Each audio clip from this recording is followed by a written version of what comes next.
Do you remember this? I personally think that Bitcoin is worthless. Or this? At what level do you think Bitcoin has to get to before JPMorgan would embrace it? And at what level of demand? You said there is a level, and I'm wondering what that would be as we look today at the price of $7,000 I a coin. doubt we're going to embrace it at any price. So I mean, to me, it's that I'm worried about being caught up in this maelstrom of, people losing money and stuff like that. There's no reason for us to do anything with Bitcoin. Or this? Bitcoin itself is a hyped up fraud. It's a pet rock. You're back to that? Yeah, Really? Of course, yeah. Or when Larry Fink suggested that Bitcoin was nothing more than a means for money laundering. What I think about most of these cryptocurrencies, it just identifies how much money laundering there is being done in the world. Don't your clients want crypto exposure? No, I don't believe any client has sought out crypto exposure. Yep. For years, these people were saying that Bitcoin bad, crypto bad, do not buy it. And a lot of the sheeple who were living their lives amongst us decided to pursue the stance that these people adopted. And these people are flat out frauds. I mean, you're talking about the heads of the economic world leading the innovation into the future centuries, denying the one thing that is proven to be the one thing that actually can provide generational wealth for a lot of people. Those are the people who are saying, don't buy it, stay away from it, pet rocks, frauds. And now, all of a sudden, these are the very same people who are telling you that they have been buying Bitcoin for years now and that they've been stacking it. And now they are saying that they will allow you to purchase it, as if they have any say in it. People were able to buy Bitcoin over the past 20 years without banks being present, without venture capitals being present, without institutional investors being present. These people make it sound like they are in charge, and they want to be. That's the problem. They want to be in charge. They are scrambling to take control of as much Bitcoin as they possibly can.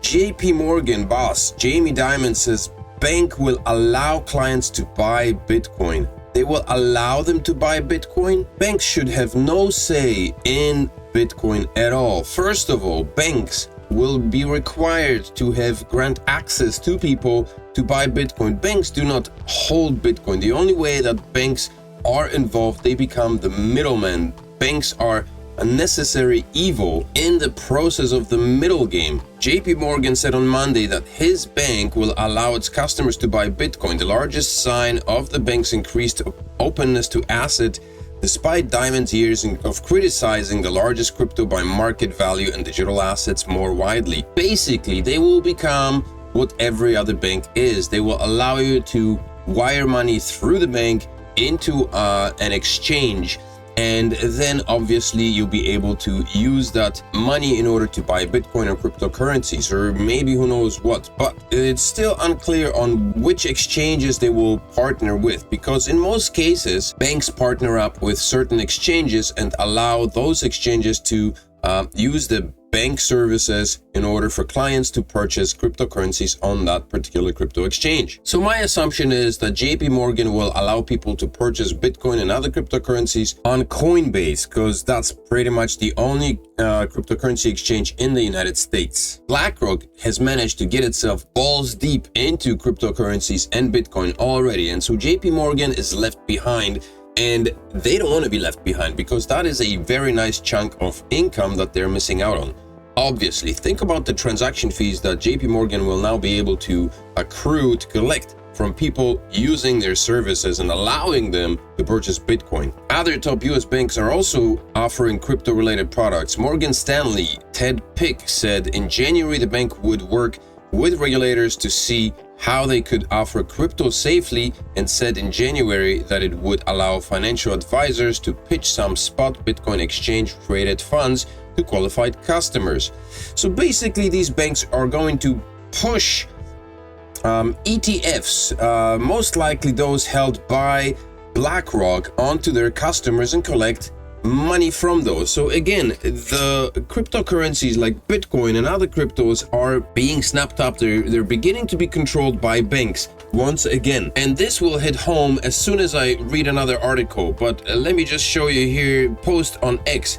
we are going to allow you to buy it. We're going to put it in the statements for clients. That's what Jamie says. Like, I defend your right to buy Bitcoin. Thank you, Jamie Dimon. For so many years, you defended the right to be a jackass and tell people not to buy it, call it a fraud, call it a Ponzi scheme, a scam. But now all of a sudden you defend people's right to have it. The SEC has just delayed 21 shares Bitwise, VanEck, Fidelity, Spot, Solana ETFs, open public comment period. Basically, the biggest chunk of ETFs is being held by BlackRock right now, and that is the Bitcoin ETFs. The Spot Solana ETFs are being held back by SEC for whatever reason, and this leaves the door open for BlackRock to continue pushing its ETFs, its IOUs, because again, when people purchase ETFs, they don't actually own Bitcoin, they own the IOU nodes. The promise of a Bitcoin that they will have if they invest money into BlackRock. And now all those ETFs will be offered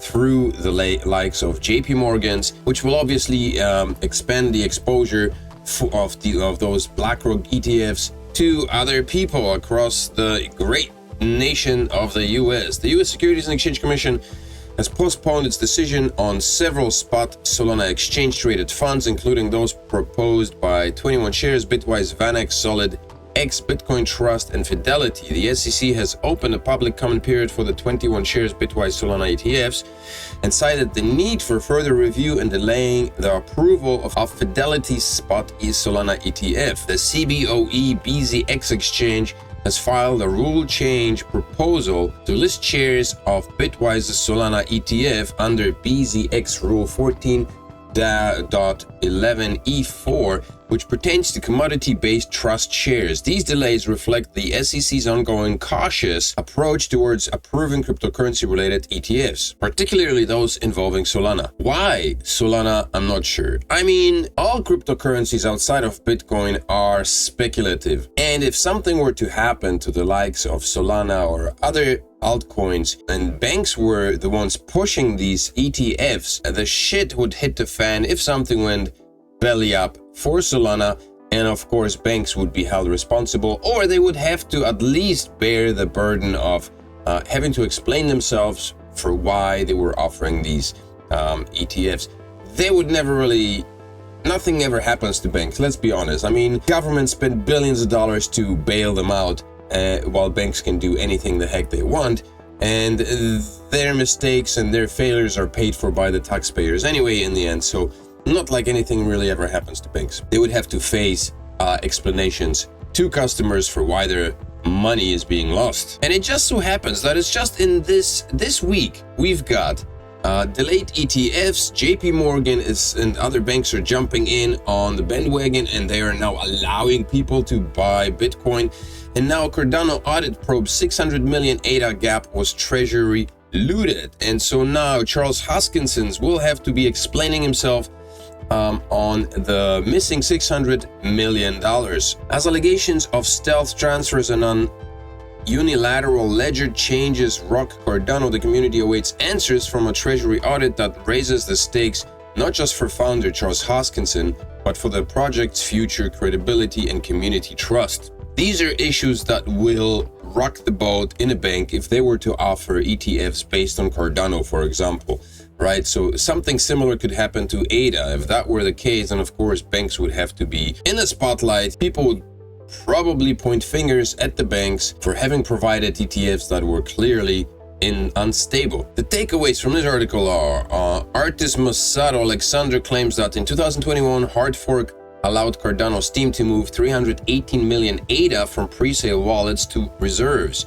Intersect confirms it received only $7 million, far short of the $619 million in question. The controversy rekindles old doubts about Cardano's early token distribution and governance mechanisms. Charles Hoskinson made a statement in relation to the allegations to not be given the benefit of the doubt. We're here without strong evidence to the contrary means I don't have the connection I thought with some people. He added that the experience has left him deeply hurt and he plans to change how he interacts publicly. After the audit report comes out, I'm going to likely turn my X account over to a media team and change the format of my AMAs and X spaces. The upcoming audit is expected to provide clarity on the movement and use of the funds, but may not be enough to resolve the community's concerns. For many, controversy has reopened old wounds about Cardano's early token distribution and raised broader questions about accountability in blockchain governance. I think these are questions that need to be cleared up. Obviously, Charles Hoskinson doesn't get to be all, weepy about it, I don't think. If concerns like that are brought forth by the community and are obviously talked about, he needs to step up and clear that up, not pout like a little biatch. And Strategy Michael Saylor, this is probably the biggest piece of news. Strategy Michael Saylor faces class action over Bitcoin disclosures. Strategy and its co-founder Michael Saylor are facing class action lawsuit alleging violations of federal securities laws related to misleading statements about the company's profitability and risk exposure tied to its Bitcoin strategy. Filed last week in the U.S. District Court of the Eastern District of Virginia by investor Anas Hamza and others, the complaint targets the company's financial reporting between April 2024 and 2025. CEO Fong Le and CFO Andrew Kang are also named as defendants. The lawsuit accuses Strategy of overstating financial performance following the adoption of new accounting standards in 2025. Under the Financial Accounting Standards Boards, crypto holdings must now be reported at fair value with gains and losses recognized each quarter. Previously, Strategy was only required to report impairments on declining assets unless sold. Investors allege that Strategy misrepresented its earnings by highlighting gains and omitting the potential for significant unrealized losses, misleading shareholders on the true volatility of its $59 billion Bitcoin position. The firm currently holds 576,230 Bitcoin acquired for $40.2 billion at an average price of $69,000 per coin. Strategy acknowledged the lawsuit in an SEC filing Monday and said it intends to vigorously defend against these claims, but declined further comment. The plaintiffs seek unspecified damages, legal fees, and related costs. So shit is definitely hitting the fan for Saylor and his Strategy. Right on the foot, right on the steps of jpmorgan trying to put his greedy hands deep, elbow deep, nay, shoulder deep into Bitcoin. And an article just came out today, literally. Strategy buys 765 million in Bitcoin as corporate investments surge. Strategy boosts its Bitcoin holdings to over 576,000 Bitcoin, funding purchases through stock sales as corporate interest in cryptocurrency investment accelerates. The average purchase price was at $103,000 per Bitcoin. So this is like right now, Bitcoin, let's have a quick look here on Bitcoin price. We didn't even look at that. $3.4 trillion, $145 billion in trading volume. Bitcoin at $105,000 right now. So right now, he's in profit. A day ago, he was at a loss. But I mean, the profit is minuscule. But so his average price per Bitcoin is obviously jumped up a little bit. So it's probably closer to 70,000 per Bitcoin right now. The transaction took place between May 12th and May 18th, as evidenced by a report filed with the Securities and Exchange Commission on May 19th. So this class action came just a couple of days after Michael Saylor made this purchase for his company once again. And a quick update from Tether. Surpasses Germany in the US Treasury holdings, leads 244 billion stablecoin market with 757 billion USDT on Tron. Tether, the issuer of the stablecoin USDT, has surpassed Germany in U.S. Treasury holdings, positioning itself to potentially become the largest holder of U.S. Treasuries if Bitcoin reaches $1 million. Now, that is a big if, and it's still a long way to go. We're looking at like probably the next 20, 30 years, in my humble opinion. Tether's total USDT issuance stands at 1.512 billion, worth 752 billion circulating on the Tron network, surpassing Ethereum 745 billion in USDT circulation. That is massive. All the hype or all the FUD that was circulating around USDT, I think can be said to have disappeared, and it looks like USDT is the biggest stablecoin right now in circulation and usage, and I think governments are beginning to adopt it. You know, the US government has talked about it, and so they're drafting legislation on the on the acceptance of stable coins. So I think we're going to see the likes of USDT and USDC become a pretty common thing in usage in the USA between banks like JpMorgan and all the other banks. But so this is the story, the absolute hypocrisy of these people, of these banks, the bank leaders. It's never ceasing, a constantly recurring story. They come on television, they pretend to know things about the economy, and they pretend to be the biggest brains behind the economic trends, and tell you that these are scams and these are frauds, and Bitcoin is used for money laundering and drug trafficking and sex trafficking and this and that.